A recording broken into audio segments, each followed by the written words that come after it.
भाग 5। सूर्यवंशी निवास।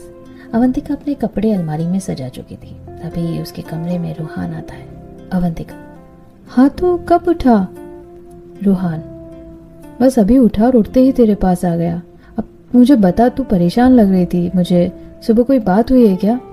अवंतिका नजरें चुरा कर कहती है, नहीं कोई बात नहीं, बस एडजस्ट करने में थोड़ा टाइम लग रहा है। रूहान, अब कुछ तो बात है जो तुझे परेशान कर रही है। अनु, पर तुम मुझे बताएगी नहीं तो मैं पता कैसे कर पाऊंगा? वो वजह से मेरी बेस्ट फ्रेंड, मेरी बहन परेशान है।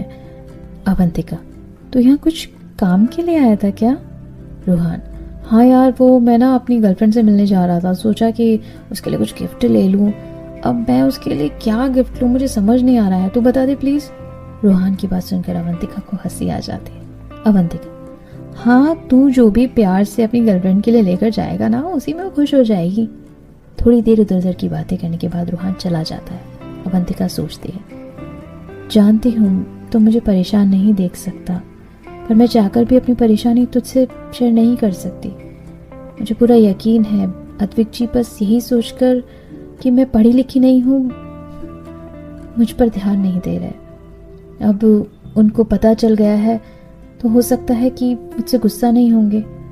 वो बस जल्दी से घर आ जाए, तब मैं उनके लिए रूम डेकोरेट करके उनको अपनी फीलिंग्स बताऊंगी।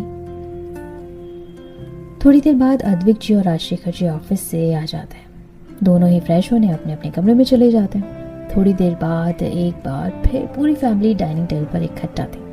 डिनर के बाद सब अपने कमरे में चले जाते हैं। पूनम और अवंतिका मिलकर किचन का सारा काम निपटा लेती हैं। अद्विक्स रूम सीन। थोड़ी देर बाद जब अवंतिका कमरे में आती है तो उसकी आंखों में आंसू आ जाते हैं। जो भी डेकोरेशन उसने रूम में की थी सब खराब हो गई थी और उसके कपड़े भी अलमारी से निकलकर फर्श पर गिरे हुए थे और अद्विक हाथ बांधे गुस्से में अवंतिका को घूर रहा था। अवंतिका को देखकर उसका गुस्सा फिर बढ़ गया। अद्विक अवंतिका के बाल जोर से पकड़कर चीखते हुए कहता है, ये क्या बेहुदा हरकत करने की कोशिश की है तुमने? मैंने तुमसे कहा था ना कि मुझसे मेरी जिंदगी से दूर रहो, फिर क्यों तुमने अपने कपड़े अलमारी में रखे और ये सब डेकोरेशन क्या साबित करना चाहती हो तुम? अवंतिका रोते हुए कहती है, आप तो बस मुझसे इसलिए गुस्सा थे ना क्योंकि आपको लगता था कि मैं पढ़ी लिखी नहीं हूँ, पर मैं तो पढ़ी लिखी हूँ। ये सब तो मैंने बस आपको अपनी फीलिंग्स बताने के लिए किया था, और अगर मैं अपने कपड़े अलमारी में न रखूं तो कहाँ रखूं? अवंतिका की बात सुनकर अद्विक को और ज्यादा गुस्सा आ जाता है और अब अवंतिका पर उसकी पकड़ कसती जाती है। अद्विक, मैंने तुमसे कल ही कहा था कि ये शादी मेरे लिए कोई मायने नहीं रखती है, मजबूरी में बना हुआ हूं मैं। इस रास्ते से मुझे मतलब नहीं है, तुम पढ़ी लिखी हो या नहीं, मुझे मतलब बस इस बात से है कि मैं तुम्हें अपनी पत्नी नहीं मानता और ना कभी मानूंगा, समझी तुम? फिर किस हक से तुमने अपने कपड़े मेरी अलमारी में रखे? अवंतिका चीखते हुए कहती है, क्योंकि मैं तुम्हारी पत्नी हूँ, हक है मेरा। अवंतिका की बात सुनकर अद्विक को बहुत तेज गुस्सा आता है और वो गुस्से में अवंतिका पर हाथ झटक देता है, जिससे वो संभल नहीं पाती और जमीन पर गिर पड़ती है। अद्विक, आदत नहीं है मुझे अपनी बात दोहराने की, फिर भी कह रहा हूँ तुमसे, मैं तुमसे प्यार नहीं करता और ना ही तुम्हें अपनी पत्नी मानता हूँ।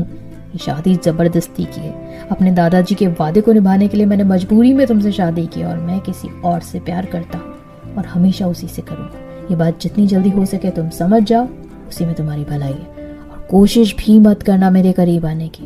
तुम्हारी वजह से, सिर्फ और सिर्फ तुम्हारी वजह से मेरी खुशियों को आग लग गई। अगर दादाजी ने तुम्हारे दादाजी से वादा नहीं किया होता ना, तो आज मैं सोफिया के साथ होता और खुश होता। तुम्हारे आ जाने से मेरी जिंदगी बर्बाद हो गई। इतना कहने के बाद अद्विक अपना लैपटॉप उठाकर अपने स्टडी रूम में चला जाता है और बाहर कोई था जो दोनों की बात सुन रहा था। बाहर उसकी आंखों में आंसू आ गए थे। ये कोई और नहीं बल्कि रूहान ही था। गिरने की वजह से अवंतिका के हाथ की चूड़ियां टूटकर उसकी कलाई में धंस जाती हैं, लेकिन उसको दर्द नहीं होता, एहसास ही नहीं होता दर्द का। अवंतिका रोते हुए खुद से कहती है, क्यों कृष्णा जी, क्यों? आखिर क्या मिला आपको मेरे साथ ऐसा करके? जिसे प्यार किया उससे शादी तो हुई, पर उसकी पत्नी होने का हक ही नहीं दिया।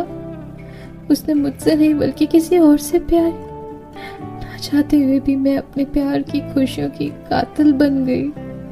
पर अब चाहे कुछ भी हो जाए, मैं कभी भी अद्विक जी और उनकी खुशियों के बीच नहीं आऊंगी।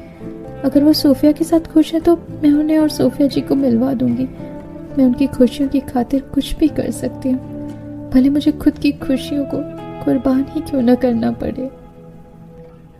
सूर्यवंशी निवास, मॉर्निंग टाइम। सब लोग डाइनिंग टेबल पर बैठकर नाश्ता कर रहे थे। तभी सुभाषिनी जी सभी से कहती हैं, मैं क्या सोच रही थी कि क्यों ना परसों हम लोग अद्विक और अवंतिका की शादी की रिसेप्शन कर लें। अद्विक, इसकी कोई जरूरत नहीं है दादी, आपकी और दादाजी की एनिवर्सरी आने वाली है, उसी दिन हम लोग अपनी शादी की रिसेप्शन कर लेंगे। अद्विक की बात सभी लोग मान लेते हैं। सुधा जी, क्यों ना तुम लोग कुछ दिन के लिए कहीं घूमने चले जाओ। अद्विक, नो मॉम, अभी मैं कहीं नहीं जा सकता, ऑफिस में बहुत सारा काम पेंडिंग पड़ा हुआ है शादी की वजह से। थोड़ी देर बाद सब अपने अपने वर्क प्लेस चले जाते हैं। पवन सूर्यवंशी राजशेखर जी का अपना बेटा नहीं है, वो उनके बड़े भाई का बेटा है। राजशेखर जी के भाई भाभी की डेथ एक कार एक्सीडेंट में हो गई थी। तब पवन महज 5 साल का था। तभी से राजशेखर जी और सुधा जी ने उसे अपने बच्चे की तरह पाला है। पवन को बिजनेस में कोई इंटरेस्ट नहीं था, इसलिए उसने पुलिस लाइन चूज की और वो एएसपी है। और पवन की वाइफ पूनम सूर्यवंशी वो एक गायनाकोलॉजिस्ट है। रूहान्स रूम सीन। रूहान परेशानी से अपने कमरे में चहलकदमी कर रहा था। तभी उसके रूम में अवंतिका आती है। अवंतिका, हाँ तूने मुझे क्यों बुलाया? रूहान, देख अनु, जो पूछूंगा वो मुझे सच सच बता देना, झूठ बोलने की कोशिश भी मत करना, समझी? अवंतिका घबरा कर, पूछ, क्या पूछना है तुझे? रूहान, भाई और तेरे रिश्ते में सब ठीक है या नहीं? अवंतिका, रूहान ये तू क्या पूछ रहा है? रूहान, जितना पूछा है उतना जवाब दे, हाँ या नहीं। अवंतिका को कुछ समझ नहीं आ रहा था कि वो रूहान को क्या जवाब दे। वो नहीं चाहती थी कि उसकी वजह से 2 भाइयों में झगड़ा हो। वो ये बात बहुत अच्छे से जानती थी कि रूहान उसे परेशान नहीं देख सकता। रूहान गुस्से में चीखता हुआ बोला, जवाब दे अनु, हाँ या नहीं। अवंतिका, नहीं है कुछ ठीक, और क्या सुनना चाहता है तू? हाँ। रूहान, तुम मुझे शुरू से लेकर अभी तक की पूरी बात बता। अवंतिका रोते हुए रूहान को अपनी फर्स्ट नाइट से लेकर कल तक की सारी बात बताती है। रूहान आगे बढ़कर अवंतिका को गले से लगा लेता है। कल जो उसने सुना था उससे कुछ तो उसको अंदाजा हो गया था, लेकिन उसकी बहन इस कदर परेशान है ये बात नहीं जानता था। अवंतिका अलग होते हुए, मैं नहीं चाहती कि मेरी वजह से अद्विक जी की खुशियां बर्बाद हो। अगर वो सोफिया के साथ खुश है तो मैं पूरी कोशिश करूंगी अद्विक जी और सोफिया को मिलाने की। अवंतिका की बात सुनकर रोहन को गुस्सा आ जाता है और वो अवंतिका से कहता है, हाँ बन जा त्याग की देवी, कर दे अपने पति को किसी और के हवाले। तू नहीं जानती है तू अनु की वो सोफिया अद्विक भाई के लिए सही नहीं है। घर के सब लोगों को पता था कि अद्विक भाई सोफिया से प्यार करते हैं और हम सब ने मिलकर उन्हें समझाने की कोशिश की कि सोफिया उनसे नहीं बल्कि उनके पैसे से प्यार करती है, लेकिन उन्होंने किसी की नहीं सुनी। उनकी आंखों पर सोफिया के प्यार की पट्टी बंधी हुई थी। फिर दादू ने भाई की शादी तुझसे करवा दी कि भाई उस सोफिया के पास ना जाए, और तू भी यही चाहती है कि तू भाई और सोफिया को मिला दे। सावित्री ने अपने पति सत्यवान को यमराज से छुड़ा लिया था और तू सोफिया से नहीं छुड़ा सकती, बल्कि तू खुद भेज रही है भाई को उसके पास। अवंतिका, तू ऐसे हार नहीं मान सकती, तुझे लड़ना होगा खुद के लिए, भाई के लिए, और मुझे पूरा यकीन है कि तू लड़ेगी भी और जीतेगी भी। रूहान की बातों का असर अवंतिका पर हुआ था। उसे अपनी गलती का एहसास हो रहा था। वो बिना लड़े ही अपने पति को छोड़ रही थी, अपने हक को छोड़ रही थी। वो सरासर गलत है। अवंतिका, आई एम सॉरी, हाँ थैंक यू मुझे समझाने के लिए, मैं लड़ूंगी अपने हक के लिए। रूहान, ये हुई ना मेरी अनु वाली बात। Suryavanshi fashion hub. Advik's cabin scene.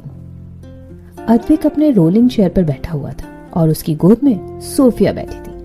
Advik उसे कल रात की बात बता रहा था, जिसे सुनकर सोफिया बहुत गुस्सा हो गई थी और वो अद्विक से कहती है, हाउ डियर शी, उसकी हिम्मत कैसी हुई खुद को तुम्हारी पत्नी कहने की। अद्विक, डोंट वरी, अब वो ऐसा कुछ नहीं करेगी। सोफिया, बेबी तुम नहीं जानते हो इन छोटे शहर की लड़कियों को, वो अपनी खूबसूरती के जाल में किसी को भी फंसा सकती है, तुम ना उससे दूर ही रहना। पता नहीं कब क्या कर दे। Advik, I just hate this type of girls, but you don't worry, I am always yours. Advik के इतना कहते ही सोफिया उसके लिप्स पर किस कर देती है। भगवान ही बचाए अद्विक को इस चिपकू छिपकली से।